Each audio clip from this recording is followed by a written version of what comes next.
सातारा जिल्ह्यातील असं एक गाव आहे जिथं लोक गुराढोरांसह गाव सोडून काही काळ वेशीबाहेर जाऊन राहतात.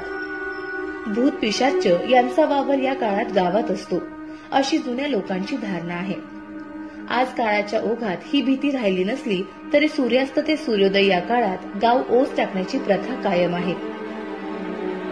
जावळी तालुक्यात मेड्याच्या दक्षिणेस गोंदेमाळ हे गाव आहे. दर 3 वर्षातून एकदा ग्रामस्थ गाव सोडून शेजारच्या गावात राहण्याची इथं प्रथा आहे. गुढीपाडव्याच्या 3ऱ्या दिवशी ग्रामस्थ गुराढोरांसह गावाबाहेर निघून जातात.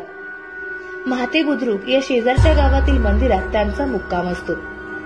देवानं कौल दिला तरच लोक गावात परत राहायला जातात. त्याप्रमाणे यंदा 5व्या दिवशी कौल घेऊन ग्रामस्थांनी पुन्हा गोंदेमाळ गावात प्रवेश केला.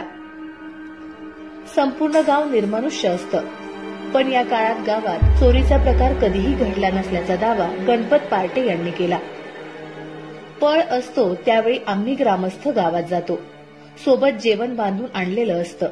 मात्र संध्याकाळी पुन्हा महाते या गावात केलेल्या तात्पुरत्या वस्तीवर जाऊन राहतो.